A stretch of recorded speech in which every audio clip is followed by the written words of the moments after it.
It's Kearney Live.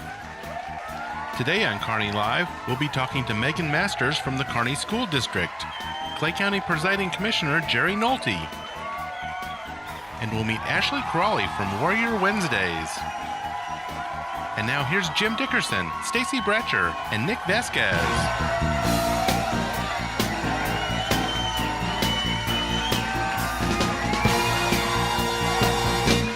And hello and welcome to another edition of Kearney Live. I'm Jim Dickerson along with Nick Vasquez and Stacy Bratcher.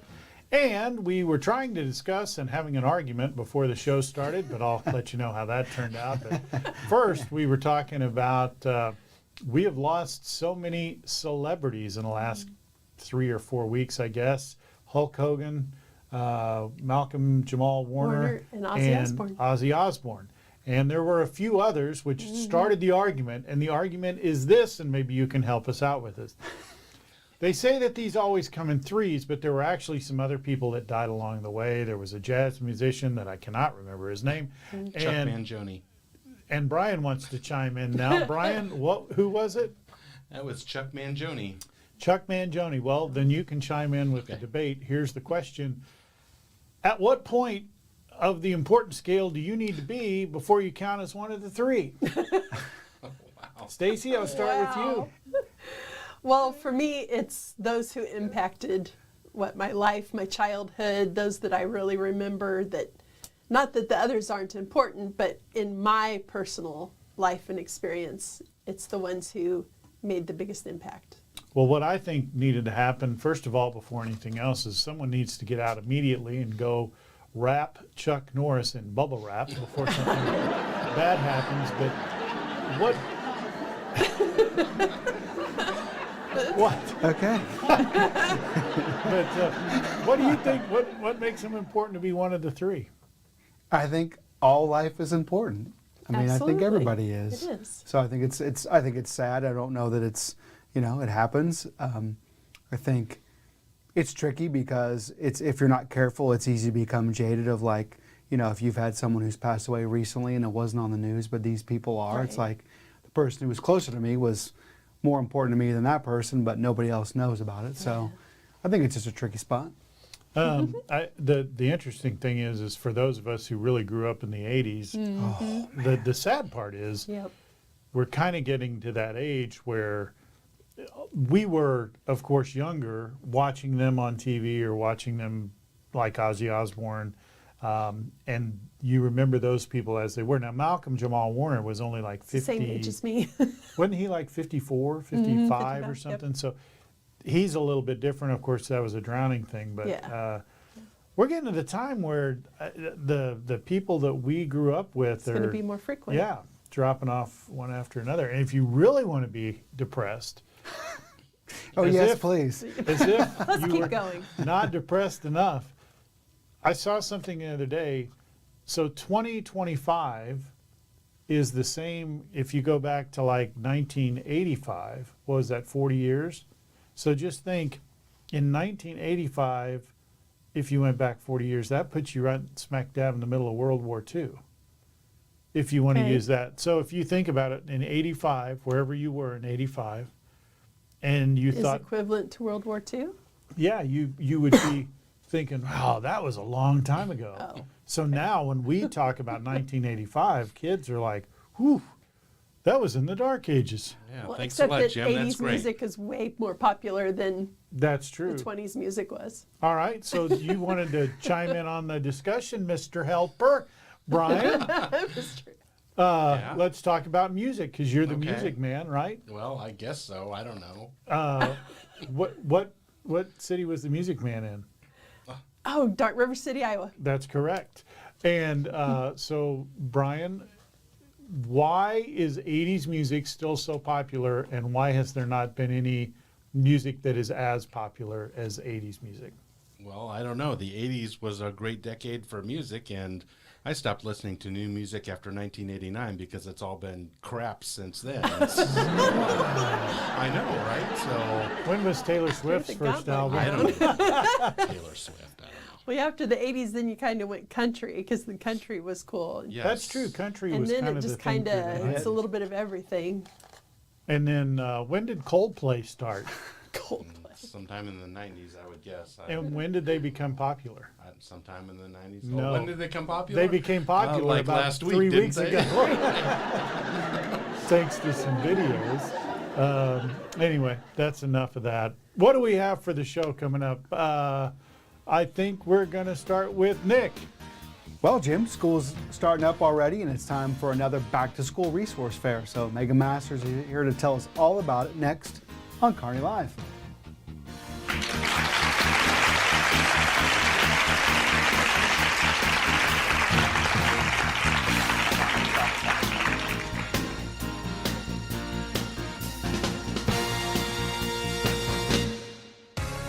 Explore a place to visit. Explore knowledge.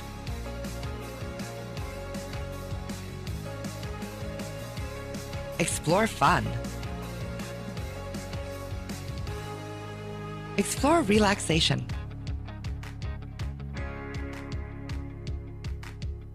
Explore adventure.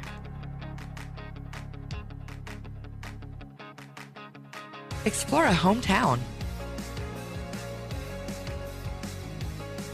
Explore Kearney, Missouri.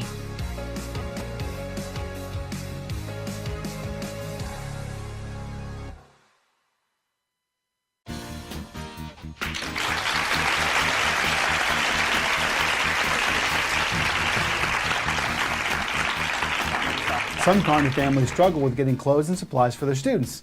Luckily, we have some very generous people who help. Meeghan Masters from the Kearney School District is here to tell us more. Welcome.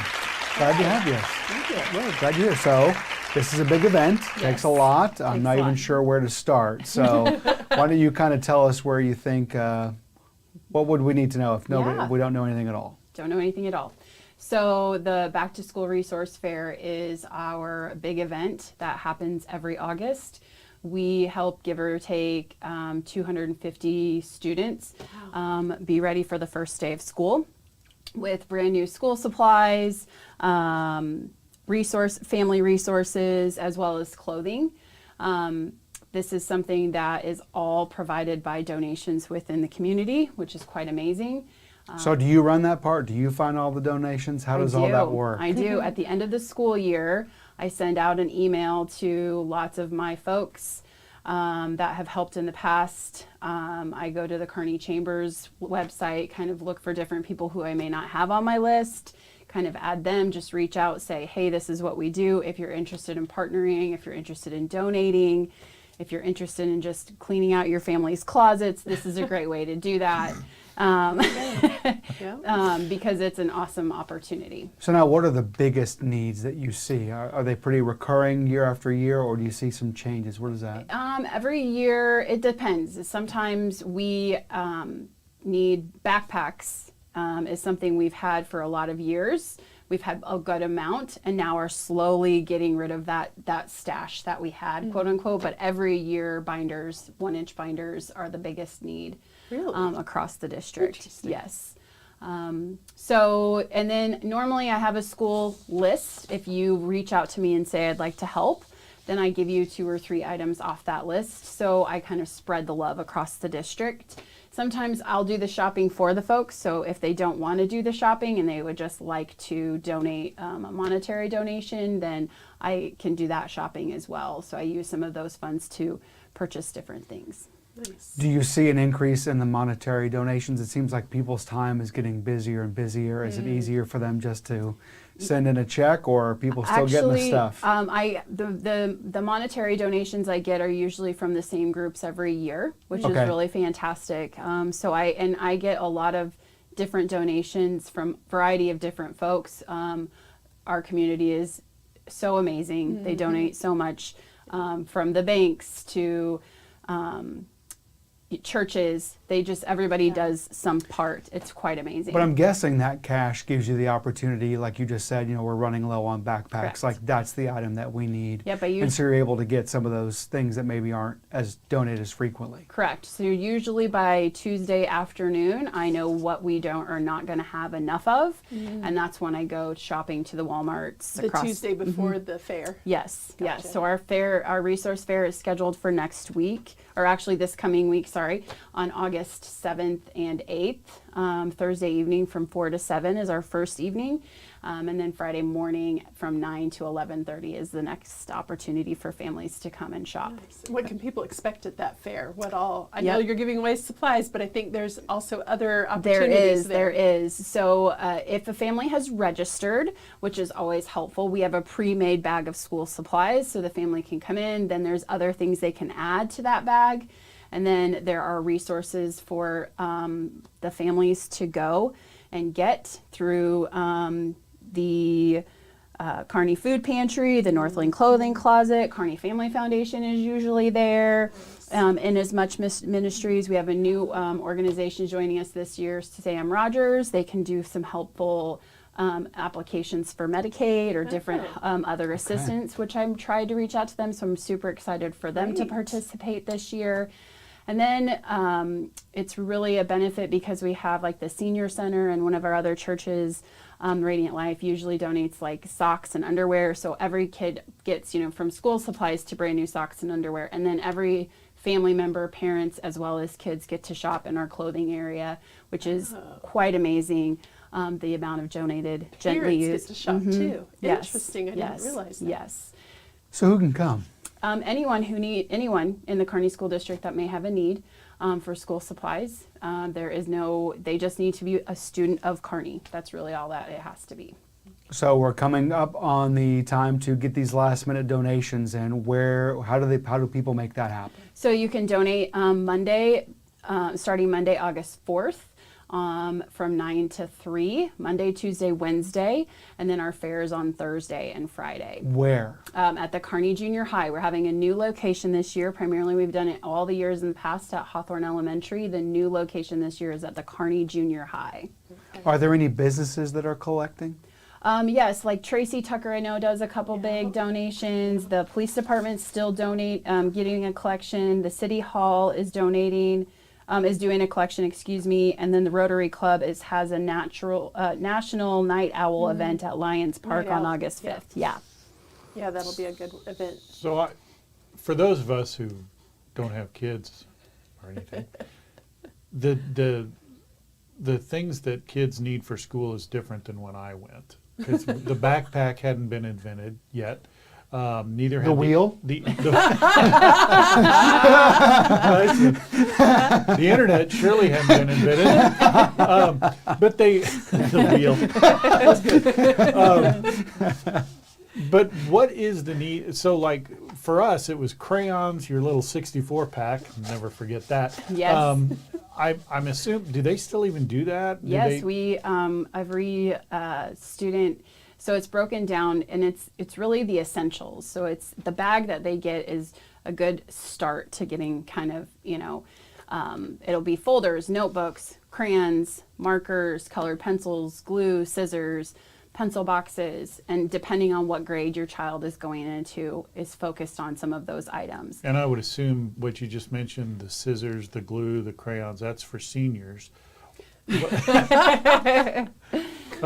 No, I was just curious what some of the kids, because I don't know, because the older kids can go to the fair too. Absolutely, correct? This is K through 12. So they would need different things because Correct. obviously you're dealing with computers. But that's not something that the community, well, there is another way you can help. You can volunteer Monday, Tuesday, and Wednesday and help me set up, help us pack bags, help us organize the clothing by sizes. And so if you've registered, then what we do is we make a bag specific to your child for that grade. And so the other great thing through our partnership with Advantage Martial Arts with Master Phillips, she has helped us with Show Me Logos to buy a shirt, give a shirt. So in addition to school supplies that they need for the school year, every kid gets a brand new t-shirt, a brand new Kearney t-shirt to wear.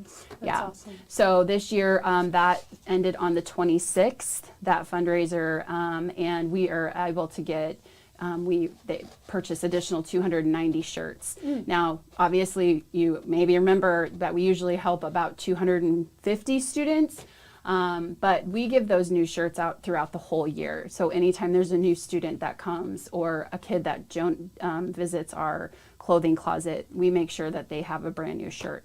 Is that true for like school supplies as well? Like will you use all of those, or you have some of those left Yep, over? we and have you'll be them able all to... left over. So what we do is we continue to spread the love. Our school counselors and building social workers take what they need for the school year. Then if we have a huge amount of a certain item, we will open it up to teachers to come and get those things. nice. Teachers can also reach out to us at any time during the school year so that we can provide those things to them if they need it. So the school supplies is something that goes throughout the whole school year, even though our biggest event runs, this coming Thursday and Friday. Do you happen to have an Amazon wish list? I haven't ever done, I've done it one time with the help of some organization. It is, I haven't really ventured out. You have to have, it's kind of tricky, but I probably need to revisit that a little bit and see. Was it successful when you did it? We did do it. Yes, it was very successful. That was pre-COVID, and we partnered with the Education Foundation, Oh, yes. and they helped me create that list. So that would be something I should definitely explore in the future. So once again, just to kind of go over, what are some of the big, I guess what I'd say is, what are some of the items you really, really need, but you run short on every year? So binders are always, like I said, mentioned something. We're low on backpacks this year. Earbuds and headphones or something, and I know people are like, well, what is that? And really, they're the wired ones that connect to the devices that our schools use. So the headphones are for K through 3-ish. The wireless earbuds are usually kids that are the secondary, 3rd, 4th, and 5th through secondary. So we have those are always something that we usually take. And then, markers and crayons and all of those extra things, pencil boxes, anything.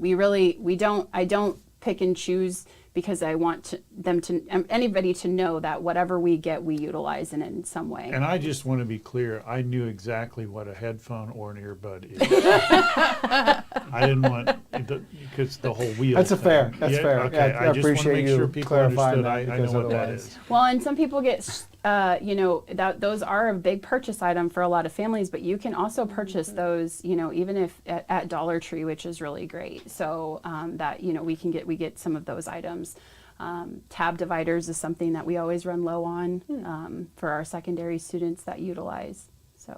Interesting. What happens to any of the clothes that are left over? So that is also a really special thing. So we have a clothes closet, KMO clothes closet, that we will take some of the things for there, but we also spread the love. So the Northland Clothing Closet, who is also a partner that comes as a vendor, they take supplies to add to their clothing closet, and then whatever they don't want, meet the need, and Excelsior comes and takes. So it's continuing, even though your items that are given to us, it continues to grow and give to families in the Northland. Wonderful. Okay, one last time, give us all the details so we know where. Okay, When great. and where? Yes. When and where, one last so, time. if you are interested in helping, these are the ways that you can help. You can sign up to volunteer. Reach out to me. My email is mastersm@ksdr1.net. I'll send you the link. You can sign up to volunteer. You can donate school supplies or gently used clothes starting Monday, August 4th. 5th and 6th. If you're a family in need that needs assistance with getting school supplies, you can register on the school district website or through your Parent Square app to get signed up to get registered. If you've already registered, no need to register again. We will have your name, we'll have your bags ready. And if you completely forget to register, that's totally fine. We will still support you, and you can come pick up your school supplies on August 7th and 8th. 7th is Thursday the 7th.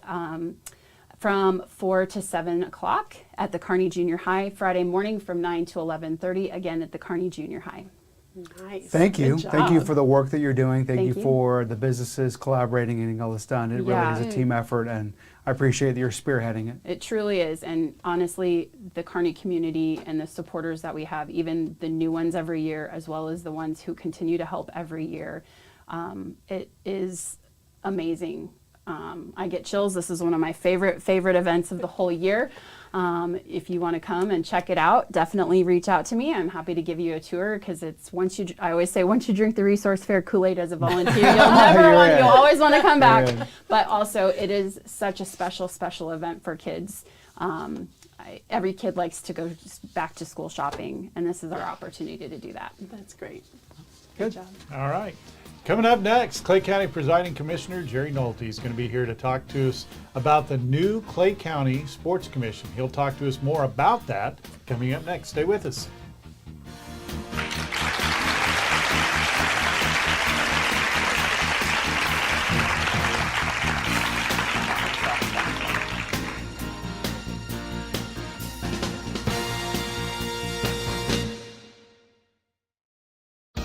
Kearney Trust Company is your local bank offering personalized financial services with a focus on what matters to you. From checking and savings accounts to home loans and retirement planning, they're here to help you achieve your financial goals. Kearney Trust Company is a partner for success with 2 locations in Kearney at 310 West 92 Highway and 701 Watson Drive in Price Chopper. 816-628-6666 or kearneytrust.com. Kearney Trust Company, banking you can trust, member FDIC. At Kearney Family Chiropractic Center, they believe that your health starts with your spine. Using gentle, effective chiropractic care, they focus on restoring balance to your body and improving your overall well-being. Kearney Family Chiropractic Center is taking appointments now at 816-628-6738. The office is located at 301 South Platte Clay Way, Suite B in Kearney, and their website is kearneyfamilychiro.com.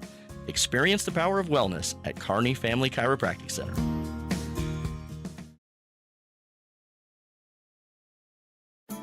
Platte Clay Electric Cooperative is more than just your energy provider. They're your neighbors, too. For over 85 years, they've been powering homes, businesses, and communities in the Northland with reliable, affordable electricity. As a cooperative, they're owned by you, the members. That means every decision they make is focused on serving your needs, not profits. From maintaining safe and efficient power lines to offering energy-saving tips, they're here to support you every step of the way. Platte Clay Electric Cooperative, empowering communities and energizing life with safe and reliable energy.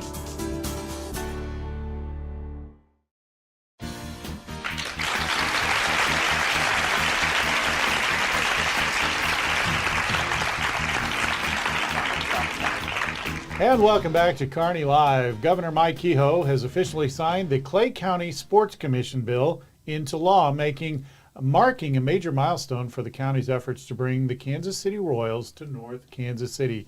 Here to talk to us about it is Jerry Nolte. Jerry, welcome back to the program. You've been here many times before. I have, and I appreciate always, and I'm asked back in spite of all that, so I appreciate that. Well, it's good to see you. There's been a lot of discussion about this new sports commission. So for those who aren't, before we get into the down and dirty of it, talk a little bit about how the sports commission came to be, and then what the plan is going forward. Sure. We have obviously a sports commission for Jackson County, and this is modeled on that. So it's the same kind of a setup. What we need to have this commission to administer basically the construction and upkeep of a potential new North Kansas City Royals stadium. Okay. North Kansas City Royals Stadium. I like the way you plugged that in there. So, who are the members of the commission? The commission has not been set yet. The law was just recently signed, and it came. The governor was here, of course, on July 11th. Like most legislation, it doesn't take effect until August 28. Okay. And really, until we get a team to be there, we might be putting the cart before the horse a little bit. But are you trying to get on the commission? Just curious as to how those decisions are made and who is on there and what that looks like. I don't have a lot of context with that, so. Well, it is a rather new experience for all of us, and you get right down to it. What it is it's a 5-member board. The commission, that is to say the governing body of that political subdivision, Clay County, commission will by majority vote submit 9 names to the governor, he will select 5 of those. And that's how it would be. And you put have up. to live in Clay County, I would assume. Yes. And I'm out. So, question, one of the things that, because there's a whole bunch of topics and discussion about whether the Royals should move, the Chiefs should move, but in that discussion is the Jackson County Sports Commission. So there's a lot of discussion that they didn't handle the situation well, they continue to not handle it well. And no matter what your opinion is on that, why would you model a Clay County Commission after a Jackson County Commission that has clearly is losing the battle as we sit here right now? Well, when we're talking about whether the sports authority or we're talking about the Jackson County like legislature, which I would see as parallel to our commission, I think really what it comes down to is this. Sometimes it is not the system that malfunctions. Sometimes it is just not carried out as well as it could be. As far as the performance of the Sports Authority in Jackson County, I don't really have anything that I see as a big problem with those folks. I've not really had much interaction, so we've been mainly focused on our relationships with the team and with the ownership group and with the owners of the properties in North Kansas City. And I find it, because you lose track as this thing has progressed over the last couple of years anyway, you lose track of how this even got started, because you've got the sports complex, which personally, and I've said this before, I love it out there. The way it's built, the way both stadiums are together, the way the parking lot is, and you can get there. But then, the Royals talked about moving, the Chiefs talked about moving, and now it's everybody wants to move. What got this started, if you recall? I don't even remember now how it's kind of like the fight started, and everybody's like, what started the fight? I don't even remember what started it. Actually, we kind of came into the picture, let's just say Clay County, rather early on, a couple of years ago. And there were rumors floating around then, and then there were a lot of different options that were floating around, many more than there are now. And at that point, we were just one of a rather large group of options that were being considered.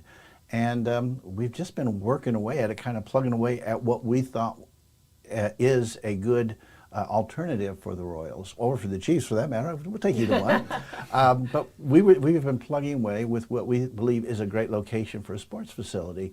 And one by one, they seem to have gone by the boards, and we are now one of just a few contenders left. So it's a little bit like Rocky in a way. We've just kept kind of out there plugging away day after day, and that effort has paid off to the degree that we are now in a position to where we are still under active consideration when others have faltered.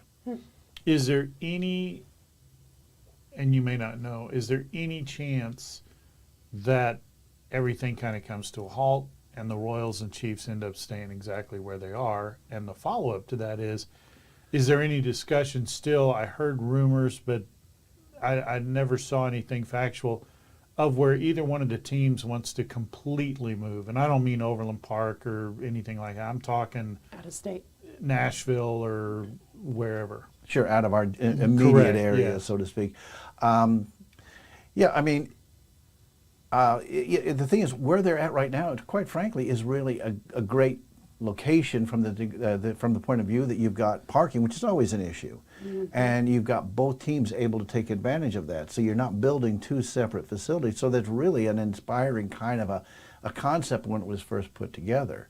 But as far as having it here in Clay County, it's just kind of come together that way because we've got the ingredients that really kind of, I think you need to have to bring it together.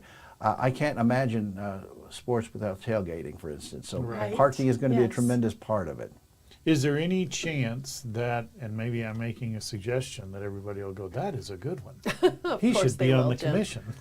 Just kidding. I'll hold my breath. Is there any chance that both teams would move together and do a new facility, much like what not the facility itself, but you're right, the infrastructure with the parking lots there all together? Any chance they would both move together? I know it takes up a lot more space, But that is a really nice complex out there like that. It is. I would be wide open to that. If you'd like to whisper that thought in a few strategic ears, I would not say you nay. Okay, well, I would say this: if you're going to move it, move them both. There it is. There you Because go. Yes. I agree. Keep 'em I together. made a mention of this. We've had several people on the show talking about the possibility of move.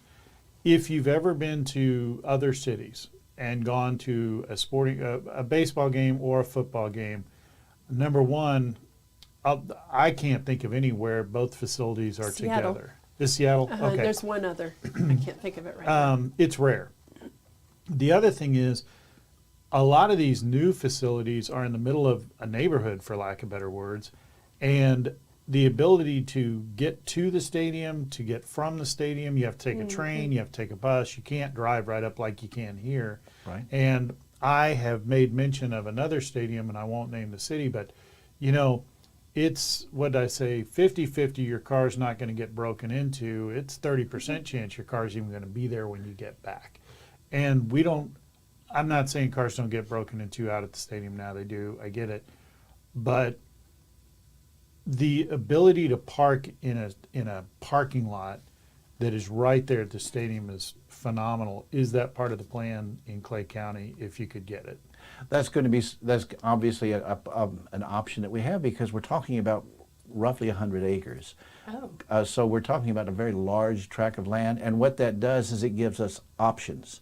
So what that means is we can come up with a couple of different parking solutions that will be the most convenient for fans who want to come in and watch these games, and I'm sure there will be many, many of them. So that's the main thing that's one of the main things the land brings to us, is that we are able to then put together the options that we can really make it the best possible experience. Because you're right. I mean, you don't want to have to take a tram and 2 buses to get to the stadium from your parking place. Right. So yeah, I think that's one of the things that speaks well of what we have. Also, that land means that there's a potential for further development around it, whether it's a sports entertainment district, whether it's more retail. All those things are possible under that kind of a scenario. But Yeah. what about the infrastructure from I-35 to that area? That's going to be an increased number of people at specific times. I don't think it would be as easy as just having the stadium in a parking lot. We still have to get people from the main thoroughfare to there. Right. How do we address that? Well, one of the things that we do is, first off, there is reconstruction, and there is work being done right now on that particular part of the highway. The other part of that is, as you're coming into Northtown from the highways, there's going to be the opportunity to rebuild a lot of the roads, because some of the roads that you're referring to are made specifically for sort of a suburban, urban kind of a traffic load, Right. not for a massive one. However, a lot of buildings have been cleared. A lot of it is already down to brownfields. So that means that the potential to come back and put that in a way that is going to basically design it for use of a stadium, I think is a potential that we are looking at. Plus, you're going to need to be doing infrastructure work. I mean, there's a lot to be done. There is. And so, but what that means is, when that happens, if that happens, we're going to have a lot of state-of-the-art modern services, utilities, whether it's water, electricity, whatever. So I mean, it gives us the chance to really put something together. If that is if that's where the teams want to go, the team wants to go, we can certainly have the ability to work in it. We just have to figure out what the best route is on that. What is the current timeline? Do we know? When do the Royals plan to make a decision, or some sort of a decision that leads towards a decision? And then if a decision was made for North Kansas City, how long would it take from that moment to begin? I know they already have blueprints kind of started to be created, but how long for the entire process? Are we looking at 5 years, 2 years? Well, there is a clock ticking as far as the lease that they presently are working under. As far as when can we move into more specific negotiations, because right now we're really still in discussions. That is going to be dependent upon the teams making their decision. And so it is a truly huge amount of an investment we're talking about here. And the fact that we are all doing our due diligence is, I think, necessary. But at some point it starts to get a little bit wearying. But I would rather go that extra mile and make sure that whatever proposition we put before the people is the best thing that we can come up with, the best possible alternative that we can offer them. And then if they would like to go forward, then I feel like we can do that. If the people say no, then it's really up to the people. Right now it's up to the teams to say yes or no to Clay County. Once that is done and we start working, the final decision, as it is appropriately should be, rests with the voters of Clay County. Right. I find it interesting that the governor would appoint a commission in Clay County. That kind of says something. There wasn't one in Platte County. There wasn't one anywhere else. So obviously he couldn't appoint something in Kansas. But I found that interesting. One, I assume none of the other counties have expressed any interest. Platte. Just Jackson. Yeah, well. But Jackson has, They already of have course. theirs. Right. Cass obviously didn't, and good thing, because I don't want to drive all the way out there. Nothing against Cass County, I'm just saying. But one of the things, going back to Nick's point, is the infrastructure to get in and out is critical. And we talked about this once before. If you've ever been to Arrowhead West out in Las Vegas, Okay. that stadium, as the way it's built, is phenomenal. If you've ever been in it, it is, of course, it's all brand new. It's state of the art. It's a great stadium. But you're not driving there unless your name's Taylor Swift or something like that. You can't get within 10 miles of that thing. And you end up and they have a big bridge overpass. And you've got literally 50, 60,000 people walking for miles to get back into where there's no infrastructure. They don't have a really good way in and out. And so I'm assuming you wouldn't you would work around that. You wouldn't want that anywhere in Clay County. I especially on a day like today, I think Yeah, walking exactly. a mile and a half does not sound like the ideal. But that's the thing is, you know, with the once the decision is made to go with Clay County, should that be the decision, then we can start working through those problems. Because you're right, they're going to have to engineer the heck out of it. Yeah. And unfortunately, we have a lot of people at MoDOT and in other places who understand traffic flows so much better than I do. So I think we need to make sure that we have the best people on there, focusing on how you get people in and out of a venue with as least problem as possible. One of the other things that I think makes this a good location is, as I said, if we end up doing an entertainment district, a sports entertainment district, you know, right now, if you're at a ball game out there, you're getting in your car and you're heading out.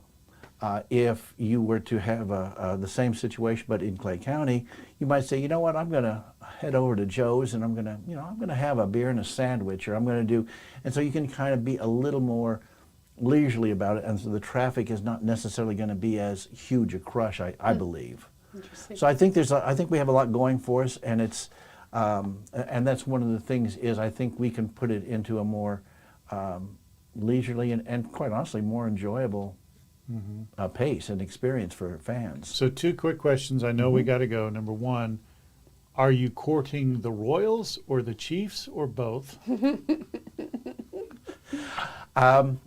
I think right now our most opportune part is the Royals. But you wouldn't turn down the Chiefs. I love the Chiefs. There you go. And number 2, if it is the Royals, is it a dome? Is it covered? Is it inside? That is something that would take a fair amount of discussion to work through. And first, I say that, but it's like it would be really great. However, they don't throw them in. They don't throw the dome in free if you buy so many stadiums. It's not a combo deal. It's not a combo. The football, if I'm not mistaken, the football has to be enclosed if you want a Super Bowl, because they won't risk, and especially here. Baseball, not so much. In fact, I think baseball got away from domes pretty much. Nobody. Still a few. Yeah, but the new ones, I don't think I can't think of one that's a dome. I can't either, and there's the obvious Arizona. seasonal requirements because Well, yeah, we don't get too much. makes We're not going to get much snow this month. That's true. Although I Be don't careful know. what you wish Well, for. and I'm going to tell you, if we did get snow, you'd be in trouble. Because could you Yeah. imagine shoveling snow in this kind of heat? The heat we've been having. Yeah. Yeah. That's why I like coming here. You think of those things. Got to think of these things. Anyway, thanks for stopping by. Thank you, Thank you. Keep us Appreciate updated. it. Let us know what's Thank you. happening. I'm interested to see how this turns out. But Yes. Stacy, what do you have for us? Well, there's a new program to create safe spaces for students to learn about Jesus, and it has grown into a movement impacting dozens of young lives every week. We'll talk to the program creator right after this.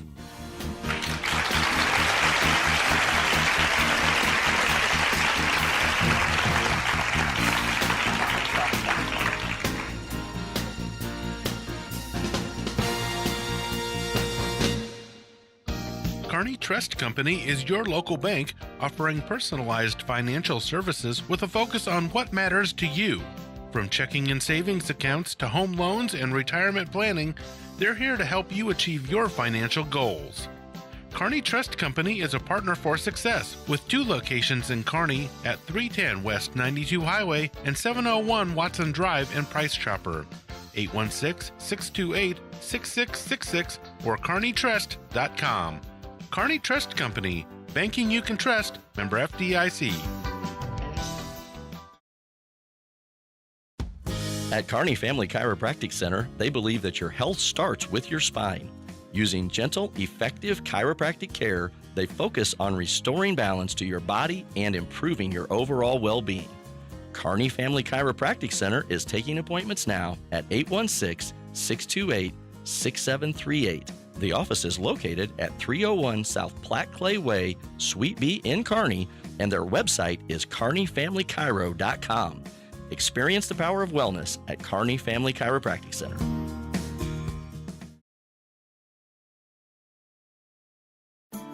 Platte Clay Electric Cooperative is more than just your energy provider. They're your neighbors, too.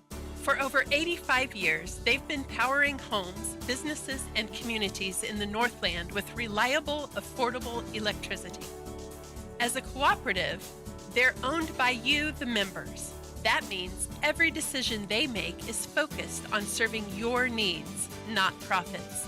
From maintaining safe and efficient power lines to offering energy-saving tips, they're here to support you every step of the way. Platte Clay Electric Cooperative, empowering communities and energizing life with safe and reliable energy.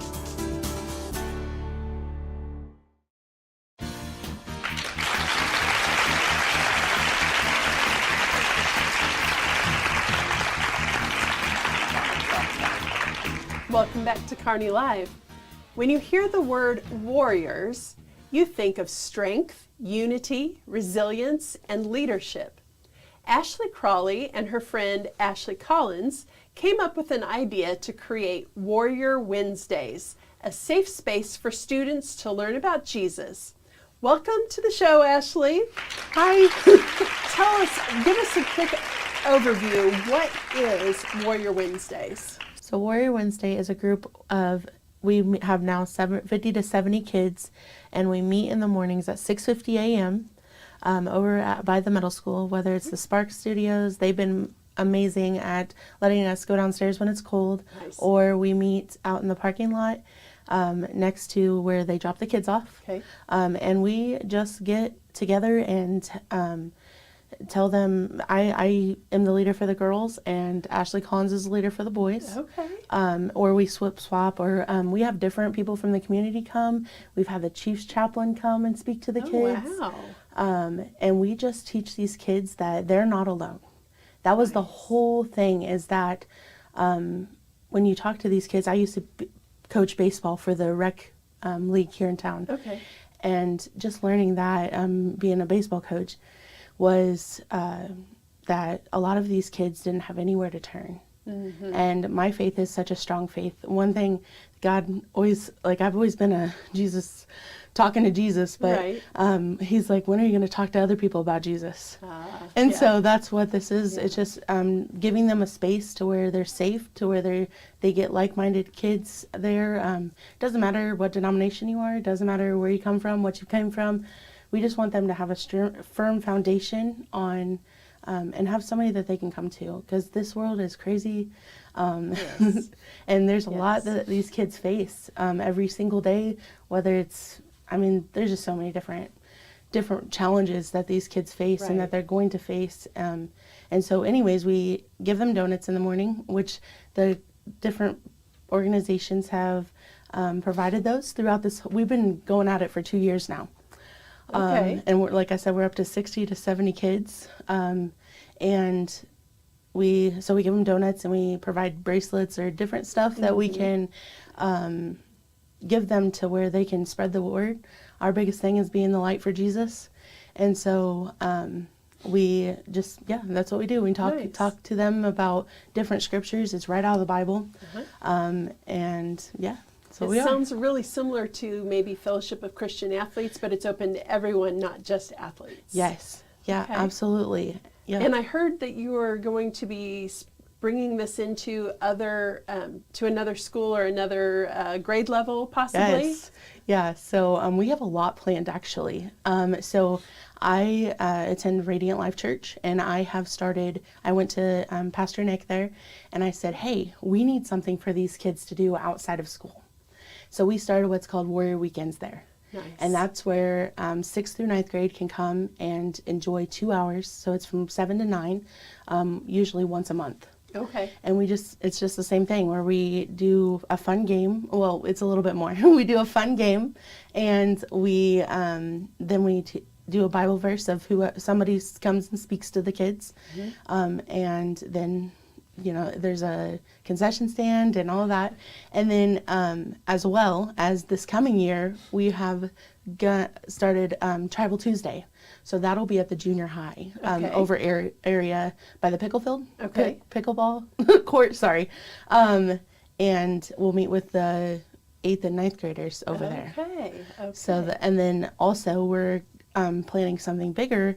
It'll be a youth worship night out at Jesse James Park. Oh, wow. So maybe like a larger rally. Yes. Okay. Yeah. So that we're going to invite all of the region, not just Kearney. Yeah. It'll be all the youth that can come and their families, and that's great. We'll have worship music and speakers and all the good things, and just showing them that, we all are Christ followers, and they have a solid foundation and can be okay. And what impact have you seen this make on the kids so far? Huge impact. In what way? So just in general, like the friendships that I've seen grown. We recently, we had youth that have been leading the group.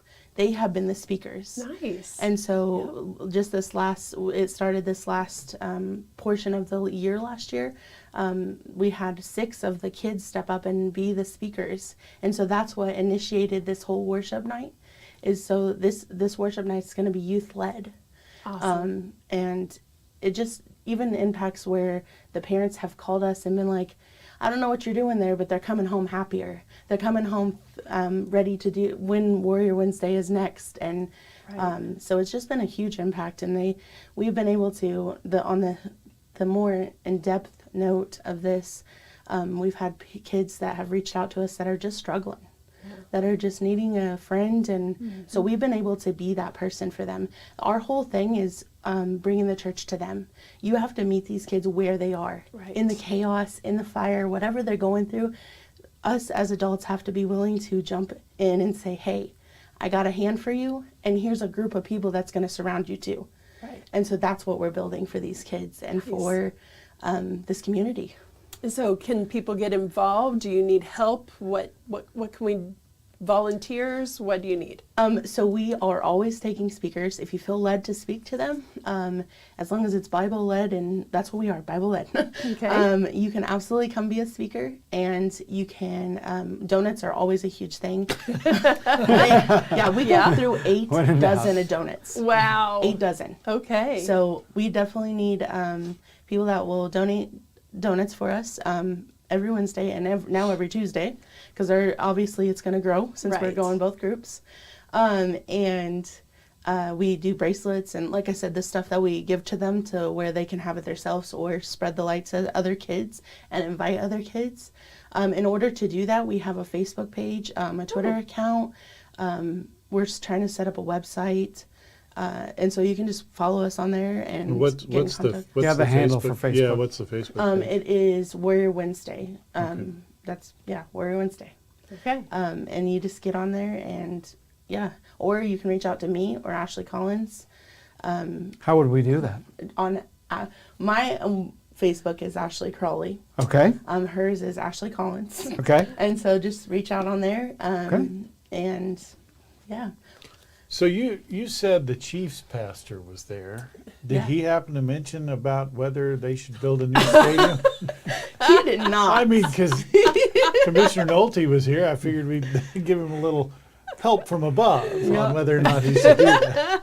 No, he did not mention that at all. Didn't bring that up, huh? He did not. So surprising. It's a shock. I'm a little taken aback by that. I saw a study that just came out a little bit ago that said that more youth are driven towards 2 things. Number one was Christian rock, if you'd heard that. Yep, it's huge. increased significantly. And then the groups that, like you're talking about, why is that? Or do you have any idea? I have ideas. Let's hear them. So I think it's because you meet them where they are. That's the whole thing. As far as Christian rock, I think that the reason that kids are so in tune with that is because those songs are so based on like emotion. They're positive. Yeah, they're positive. They're emotion. I mean, Uplifting. all Christian music is usually positive, but the emotion that you can put into it. I know that myself, I love Christian rock, and it's because I can put so much emotion into that song. Like anytime I'm feeling down, anytime I'm feeling happy, whatever, those songs can endure everything that you're doing. They connect. Connect to it. And so I think that that's a huge thing. And then as far as like the kids going to groups like ours, it's just because we meet them where they are. It is a whole thing for some around the church. You know, there's been such a bad taste for churches, and which is unfortunate. Right. You know, there are so many good churches, especially here in Kearney. There's a lot. I was doing research the other day, and there's like 15 churches. However, there is a bad taste for churches, and we want to change that. We want to make them know that, like, we are the church. We are building a foundation, and we want them to get into a church to where they can be part of something bigger. But until then, until they're ready for this, we want them to know that we'll love them exactly where they are. I'm like you, Jim. I read a survey recently about Gen Z, and that they are really resurging into Christianity and also into what the hobbies that our grandparents might have once had. The old soul, so to speak. That they're seeking truth and they're seeking real. You know, what is something real and tangible that I can do instead of data or electric driven. If that made sense, but technical stuff, and you know, like what the girls are crocheting now. My daughter just made this gorgeous bedspread crocheting. Don't tell me that here before long for Christmas I'm going to get a doily. You are. From You are. my They're coffee going. table. They're Would you going prefer back. a sweater, like an all-out sweater? They're going I back don't to wanna their see- roots. Right. Yeah. And Do really, we- that's the heart of Christianity. That's and right. And I think that's part of where we've gotten the bad taste of churches. There are so many churches that have gotten away from the basics and have begun to make it more of a production instead of just staying with the heart of the intent of the gospel. Yes, welcoming, encouraging, inviting, but to a point. Yeah. Correct. At some point, Yes. there's a tipping point and we've gone too far and now Exactly. we're missing the point. That's right. That's right. Well, this is fabulous. Okay, so it's going to start up again this school year. Yep. Okay, tell us again where the students can find it. Okay. So you can find it on Facebook or Instagram, TikTok. And it's all Warrior Wednesdays, And it's wherever all we Warrior look for it. Wednesday, yep. Okay. Okay. And you just get on there and you'll find us. And then as far as where we meet, we meet at the parking lot behind the Kearney Middle School, over on the side, right by where they line up. Okay. And then for Tribal Tuesday, that's for Warrior Wednesday. For Tribal Tuesday, we're going to meet by the pickle field, by the pickle courts, Okay. over there, and we'll just meet 6:50 in the morning, and have donuts for you and some happy faces, and Yeah. just excited. We're so excited to be able to grow this. And actually, there's been ones that have also grown. We haven't had much contact with them, but in Liberty as well, this has started up. So it's not Okay. just in our town. Like, this is a huge It's motion. taking off. And yeah, we are so excited because it's just Great. simple. Like, we're simply Jesus. Simply just following what God has said and that God had wanted us to do. And it's works, because like many have told me, to get 70 kids to get up at 6:50 in the morning and want to come, Right. and want to be fed into, about even people that don't go to church. We have kids that come. They're kids that come, and they bring them every Wednesday, because we've proven that we're going to love you and love on you and They be a see part of your something life. different. Yeah, and Yeah. they're seeing something different. So meet the kids where they are. Absolutely. That's all I have to say. Like, that's our Nice. big thing, and be simple. It's just simply Jesus. Nice. Ashley, we're out of time, but thank you so much for coming and sharing your passion with us. And we will be praying for you as the school year starts. Thank you so much. Absolutely. Jim? All right, well, stay with us. Final thoughts are coming up next.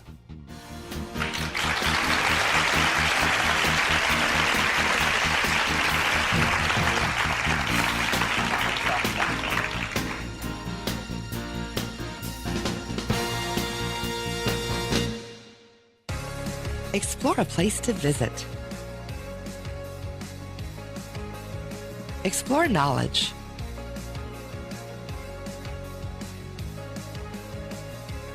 Explore fun. Explore relaxation.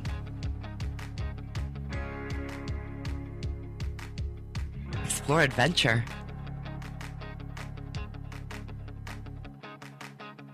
Explore a hometown.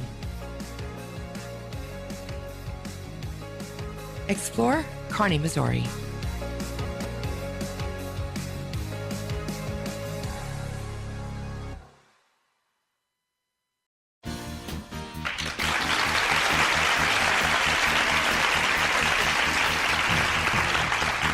And welcome back to Kearney Live. It's time for our final thoughts, and we'll start off with Nick. Yes, my final thought today. Happy belated birthday to my mother. Had a birthday this week. Happy birthday. Yes, I am her favorite child, so I had to give her a happy birthday. Happy birthday, Mom. Happy birthday, Deline. Wow. Awesome. Stacy, what do you have? Well, I was looking at the Visit Kearney mobile app on the community calendar and saw that there is going to be a whiskey tasting tour in downtown Kearney.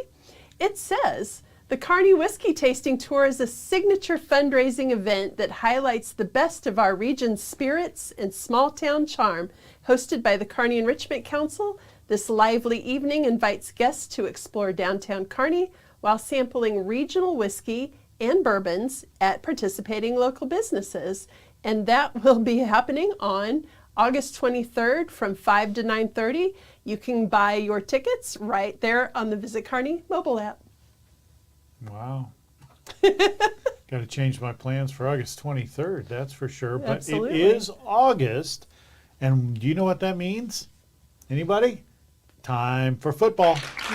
Training camp started, didn't it? I'm It was going talking soon? about Bulldog football. Bulldog football. However, Bulldog football training camp has started as well.